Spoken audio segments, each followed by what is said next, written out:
अलीगढ़ के एमपी सतीश गौतम का मुतनाज़ा बयान सामने आया है। मुसलमानों को लेकर उन्होंने फिर मुतनाज़ा बयान दिया है। उन्होंने कहा कि गोल टोपी लंबी दाढ़ी वाले हमें लड़ाने का काम करते हैं, सोशल मीडिया पर फर्जी अकाउंट बनाकर लड़वाते हैं, ये लोग हमें बांटने का काम कर रहे हैं, सतीश गौतम ने कहा। इसी के साथ सतीश ने आगे कहा कि हिंदू एक रहें, ऐसे लोगों से अलर्ट रहें। बड़ी खबर आपको बता रहे हैं, जहां पे अलीगढ़ के एमपी सतीश गौतम ने मुतनाज़ा बयान मुसलमानों को लेकर फिर दे दिया है। उन्होंने कहा कि ये गोल टोपी वाले, यानी कि उन्होंने मुसलमानों को कहा कि गोल टोपी और लंबी दाढ़ी वाले हमें लड़ाने का काम करते हैं, ये लोग सोशल मीडिया पर फर्जी अकाउंट बनाकर लड़वाते हैं। और इसी के साथ सतीश गौतम ने आगे कहा कि ये लोग हमें बांटने का काम कर रहे हैं, इसलिए हिंदू एक रहें और ऐसे लोगों से अलर्ट रहें।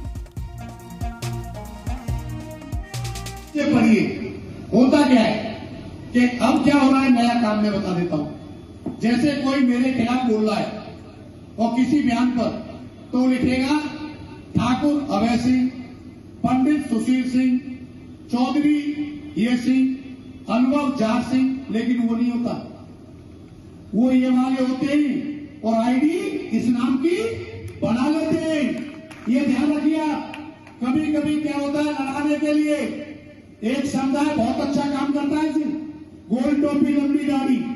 कौन करता है? जोरते बोलो भाई, अरे बोलो, गोल टोपी लंबी दाढ़ी। ये लोग काम करते हैं बैठे बैठे घरों में।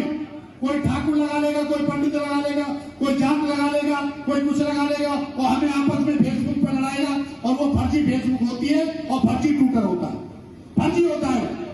लेकिन हम क्या कहते हैं, अच्छा इस पंडित ने ठाकुर को गाली दे दी, ठाकुर ने जात को गाली दे दी, आपस में लड़ जाते।